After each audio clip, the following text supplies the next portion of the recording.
अस्सलामु अलैकुम रहमतुल्लाहि व बरकातुहू। उम्मीद है कि आप हजरात खैर आफियत से होंगे। अल्लाह रब्बुल इज़्ज़त आप लोगों को इसी तरह खुशहाल रखे, आमीन। फतावा देवबंद 786 यूट्यूब चैनल में आपका खैर मकदम इस्तकबाल है। मेरे दोस्तों, जनाब खान अफनान साहब फातिहा के मुतालिक सवाल करते हैं, पूछते हैं। आइए सबसे पहले उनके सवाल को देख लेते हैं, पढ़ लेते हैं, फिर हम उलमाए देवबंद के फतवे की तरफ चलेंगे। वो लिखते हैं, अस्सलामु अलैकुम हजरत वाला एक सवाल है कि खाने में या मीठा पर फातिहा करना कैसा है।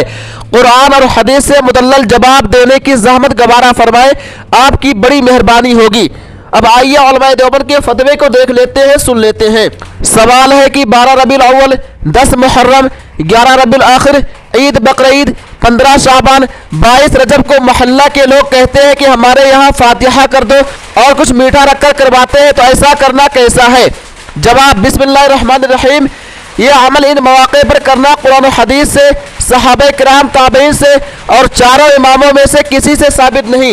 ये महज रस्म है, जाहिलाना अमल है, इसे तर्क करना चाहिए।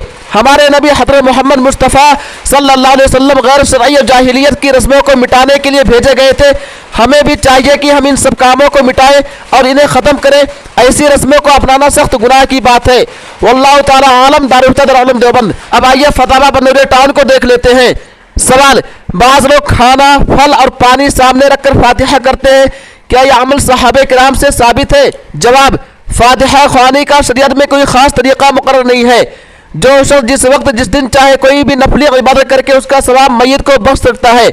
मरहूम के ईसाले सवाब के लिए अज़ा व क़रीब का नफ्स कुरान करीम पढ़ना और मैयत के लिए दुआ करना जायज़ है, लेकिन मुरव्वजा तरीक़ा पर बाकायदा दिन मुतय्यन करके इज्तिमाई तौर पर ताज़ियत के लिए जमा होना और इज्तिमाई फातिहा ख़्वानी करना, जिसमें मैयत के यहाँ खाने पीने का इल्तिज़ाम हो और लोगों को बाकायदा दावत देकर जमा करना, न आने वालों से नाराज़गी का इजहार करना और इन सब बातों को बाइस सवाब और शरीयत का हिस्सा समझना बिदात है और नाजायज़ ममनू है। फिर नमकीन, खाने, फल और पानी वगैरह सामने रखकर फातिहा पढ़ने का कोई सबूत सहाबा से भी नहीं मिलता, इसलिए इसको तर्क करना जरूरी है। इमदादुल फतावा जिल्द 5 सफ़ा 269 में है।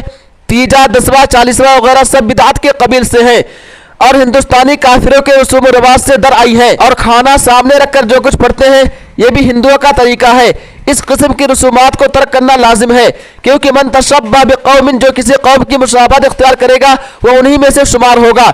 और जब खाने के साथ इस किस्म की बिदातें भी होने लगी तो बेहतर यह है कि ऐसा खाना ना खाया जाए, क्योंकि हदीस में है, मशकूक व मुस्तबद चीज़ों को छोड़कर गैर मुस्तबद चीज़ों को इख्तियार करो। और जो खाना और शीरीनी बुजुर्गों के नाम नियाज की जाती है उसकी दो जहतें हैं। बाज़ जौला उनको तक़र्रुब हासिल करने और उन बुजुर्गों से अपनी मुरादें मांगने की नीयत से खिलाते हैं और शीरीनी तकसीम करते हैं, ये तो शिर्क है और इस किस्म का खाना और शीरीनी खाना हराम है। वमा उहिल्ला लिगैरिल्लाह में दाखिल होने की वजह से और बाद हज़रात अल्लाह ही के लिए खिलाते हैं और उनकी नीयत ये होती है कि अल्लाह इसका सवाब फला बुजुर्ग की रूह को पहुंचा दे, तो ये जायज़ है। और इस तरह का खाना और शीरीनी वगैरह सब हलाल है। जामिया उलूम इस्लाम में फतावा बन्नूर टाउन। उम्मीद है कि आप लोग मुकम्मल वीडियो देख लिए होंगे और आपको आपके सवाल का जवाब भी मिल गया होगा। दोस्तों, इस वीडियो को ज़्यादा से ज़्यादा शेयर कीजिए। तब तक आप हमें इजाज़त दीजिए। अल्लाह हाफिज़, अपना ख्याल रखिएगा। फिर मिलेंगे इंशाअल्लाह अगली वीडियो में।